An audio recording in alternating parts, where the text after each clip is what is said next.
కేసీఆర్ గారు ఎంతో దార్శనికతతోని centre for Dalit studies అని చెప్పేసి కేవలం తెలంగాణకు మాత్రమే కాదు, దేశానికే ఒక మార్గదర్శనం ఇవ్వాలి. దేశంలో ఉండే అన్ని అణచివేయబడ్డ వర్గాలు, కేవలం ఎస్సీలు మాత్రమే కాదు, ఎస్టీలు, బీసీలు, మైనారిటీలు, ఇంకెవరైనా పేదలుంటే ఆ వర్గాలందరికీ కూడా ఒక గొప్ప దిక్సూచిగా మారాలని చెప్పేసి మరి 33 సంవత్సరాల లీజుతోని ఈ సెంటర్ ఫర్ దళిత్ స్టడీస్కు 36 కోట్ల రూపాయలు ఖర్చు పెట్టిండ్రు. ఇది గత 2 సంవత్సరాల నుంచి నిరుపయోగం ఉన్నది. ఈరోజు రాజ్యాంగం పట్టుకొని రాహుల్ గాంధీ గారు నేను రాజ్యాంగాన్ని రక్షిస్తా అంటా ఉన్నారు.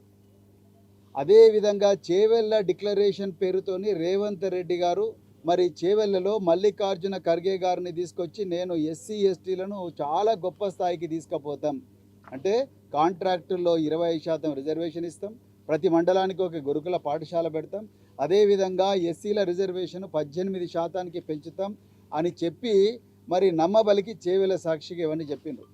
ఇలా వాళ్ళకు ఈ వర్గాల మీద ఏం ప్రేమ ఉన్నదా లేదా అనడానికి ఈ బోరబండ ప్రాంతంలో నిర్మించిన ఈ సెంటర్ ఫర్ దళిత్ స్టడీస్ ఒక్కటే సాక్ష్యంగా నిలుస్తూ ఉన్నది. ఇలా ముఖ్యమంత్రి గారికి ఇక్కడికి వచ్చి ఒక్కసారని అడుగు పెట్టిండా రేవంత్ రెడ్డి గారు? పోనీ వాళ్ళ సాంఘిక సంక్షేమ శాఖ మంత్రి అడ్లూరి లక్ష్మణ్ కుమార్ గారు ఇక్కడ అడుగు పెట్టిండ్రా? ఇక్కడికి మల్లు బట్టి విక్రమార్క గారు వచ్చిండ్రు అన్నారు, ఆయన ఒక్క పైసన్న శాంక్షన్ చేసిండా? మరి ఆర్థిక శాఖ మంత్రి ఆయన్నే. దామోదర్ రాజ్ నరసింహ గారు ఒక్కసారైనా ఇక్కడికి వచ్చిండ్రా?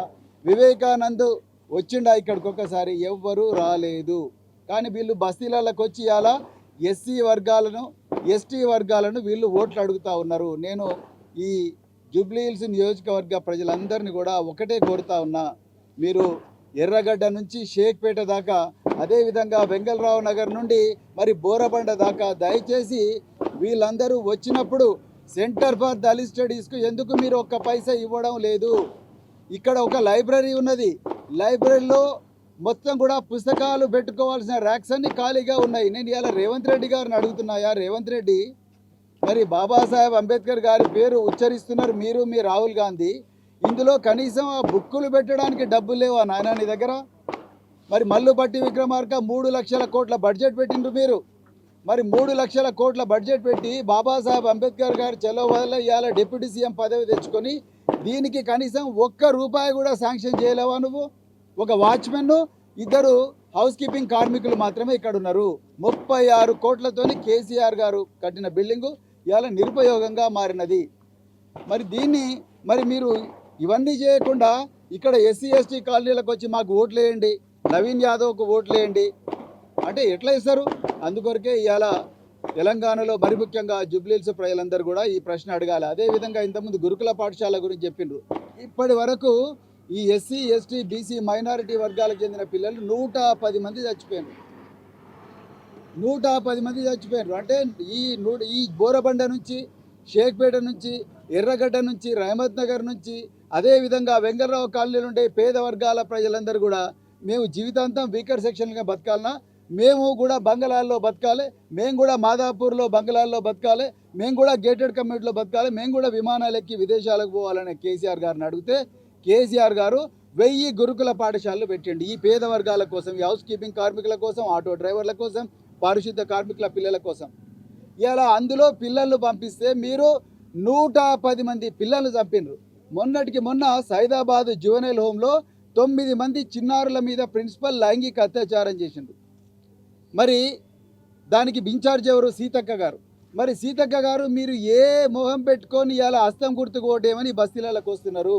అడ్లూరి లక్ష్మణ్ కుమార్, మల్లు బట్టి విక్రమార్క, దామోదర్ రాజ్ నరసింహ, రేవంత్ రెడ్డి ఏ ముఖం పెట్టుకొని మీరు ఇళ్లకు వస్తున్నారు? 110 మంది పిల్లలను చంపిన రక్తంతో తడిసిన చేతికి ఓటేయమంటున్నారా మీరు?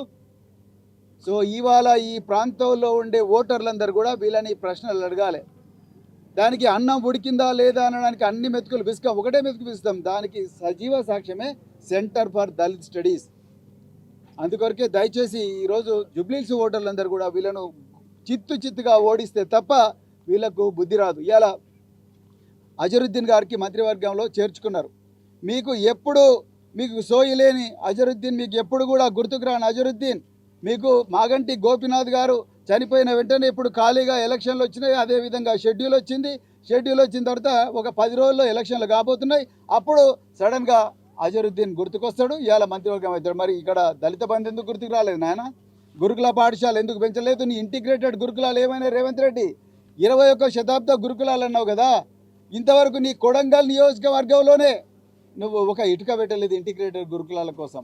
సో నీవన్నీ చెయ్యి, అప్పుడు ఈ జూబ్లీహిల్స్ ప్రజలందరూ కూడా నీకు ఓటేస్తారని చెప్తూ మరొక్కసారి కాంగ్రెస్, బీజేపీ, ఎంఐఎంలను చిత్తుగా ఓడించాలని చెప్పేసి జూబ్లీహిల్స్ ప్రజలకు ఈ బాబాసాహెబ్ అంబేద్కర్ గారి సాక్షిగా మేము పిలుపునిస్తున్నాం. జై తెలంగాణ, జై కేసీఆర్, జై భీమ్, జై భీమ్, జై భీమ్. జై భీమ్.